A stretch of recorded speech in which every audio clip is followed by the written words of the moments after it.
9-year-old David was late for school yet again and got reprimanded for it by the teacher.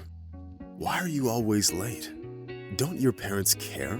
Emily Clark was indignant. What Emily valued most in her students was responsibility and a thirst for knowledge. David looked at the woman with eyes full of tears and sat down at his desk. The boy had lately been ridiculed by his classmates for being poor. David couldn't wait for the school day to be over and rushed out of the class as soon as the bell rang. The boy's heart was filled with resentment, which prevented him from concentrating on his schoolwork. He ran down the street, trying not to notice the surprised look of passers-by. The boy knew where he needed to go in the first place, and therefore he rushed there as fast as he could. David really wanted to talk to his mother, who was always looking forward to his return from school. Sarah Gray grew up on an Iowa farm and learned the hardships of life at an early age. Her parents were very poor and didn't even have enough money to feed their 5 children. As soon as Sarah graduated from high school, she decided to go to New York, which was always the city of her dreams. However, she understood perfectly well that she was headed for the unknown without any kind of support system. Of course, the metropolis didn't welcome her with open arms, and Sarah had to spend several days looking for a job. No one wanted to hire her since she had virtually no work experience. Thankfully, fortune smiled at Sarah when she met Charlotte Stone, who had been looking for a maid for a long time. She was a wealthy widow who inherited all of her husband's assets after his death. In addition to Charlotte, her 2 adult sons also lived in her house. The eldest of them, Paul, decided to follow in his father's footsteps and become a businessman. The youngest son, Frank, on the contrary, didn't want to work at all, so all he did was have fun, living it up on his parents' money. Since Charlotte Stone wasn't young anymore, she needed help maintaining her huge house in order. As soon as she saw Sarah, the woman immediately hired her, promising her a reasonable salary and a room in the guest house. "Thank you, ma'am. Trust me, I won't let you down," the young woman said, feeling emotional. Sarah kept her word, and soon Charlotte Stone's house shone with cleanliness.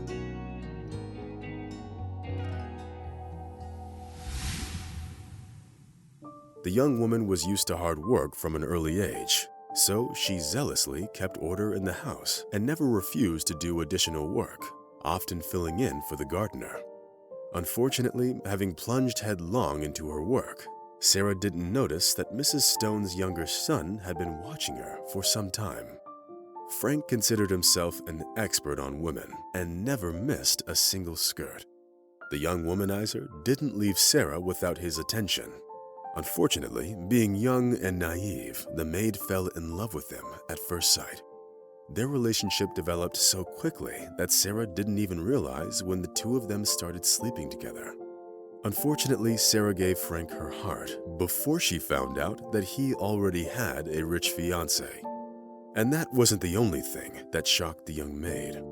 The worst part was by that time, she was already pregnant. "What am I supposed to do now, Frankie? How could you do this to me?"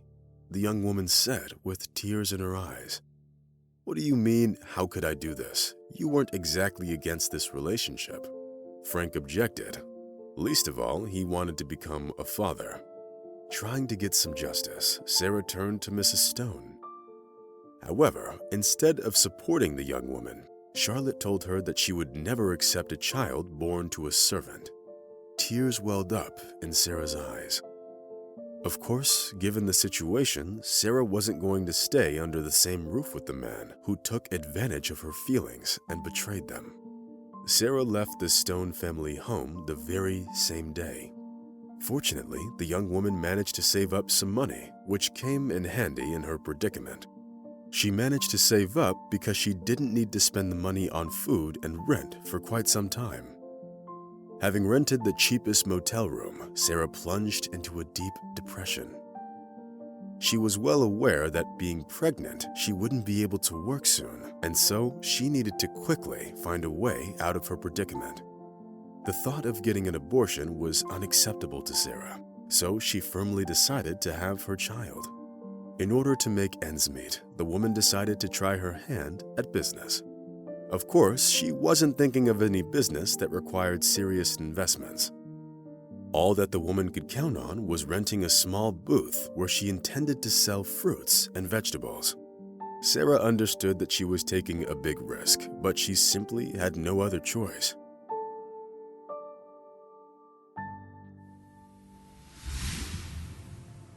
The first success inspired the woman so much that she plunged headlong into the business. Soon she could even use the profits to hire an assistant who could replace her behind the counter when she would need to go on maternity leave. Megan Summers was the same age as Sarah, and therefore she understood her very well. Time flew by. Sarah's due date was getting closer by the second. And when David was born, Sarah's happiness knew no bounds. Despite the fact that the young mother was willing to spend every second of her life with the baby, she was forced to go back to work just a month after David was born. Over time, Sarah's business expanded, and the woman became rather successful. 7 years passed. David had already started school, where he proved himself to be a very talented boy from the very first days. Despite the fact that he was the spitting image of his father, he was always distinguished by curiosity and quick wit.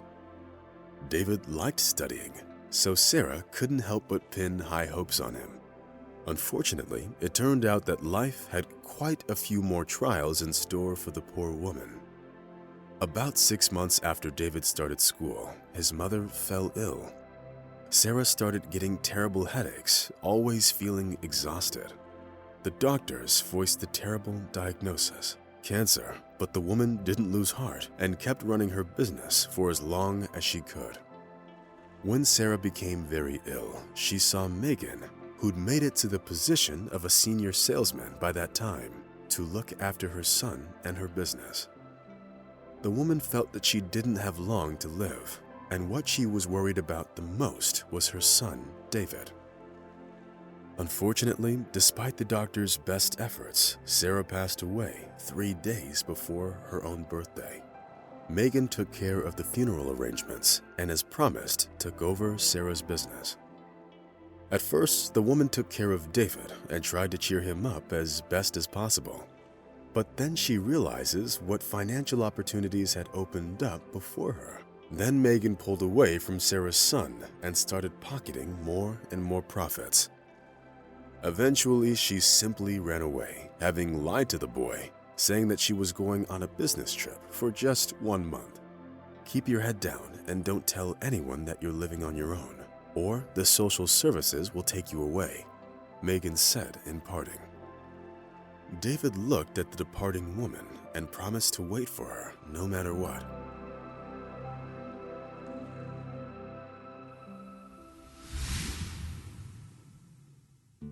Fulfilling his promise to Megan, the boy went to school every day and waited for her return.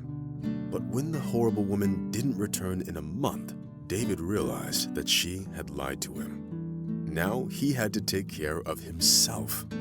Unfortunately, the boy couldn't provide himself with everything he needed, which was why his clothes were often dirty and his grades got noticeably worse.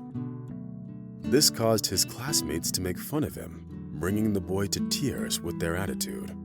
And that was exactly what happened that day, so the boy decided to skip the rest of classes and go to the city cemetery instead to visit his mother's grave. David couldn't help himself but believe that his mother could hear him and could somehow help him with advice even from beyond.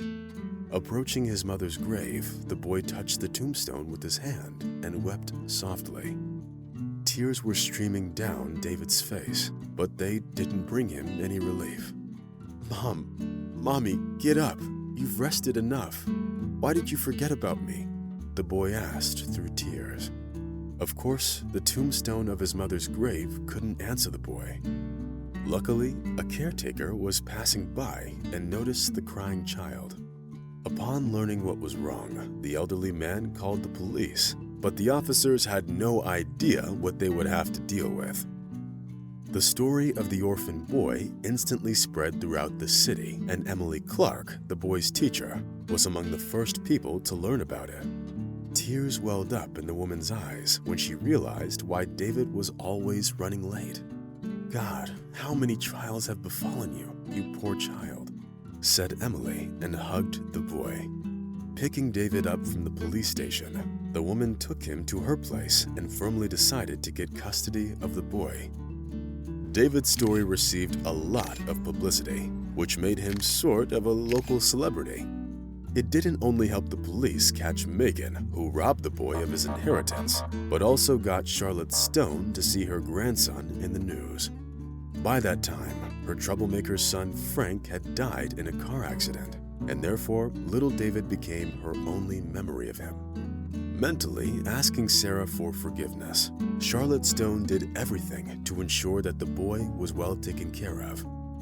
Moreover, they started seeing each other on the weekends, spending some time together and building a relationship. Emily Clark didn't want to get in the way of their relationship, treating it with due understanding. The woman sincerely loved the boy, who quickly became the meaning of her life. As for David, he was happy to have great women in his life taking care of him, and believed that his mother was watching over him from heaven, and was glad to see that he was happy.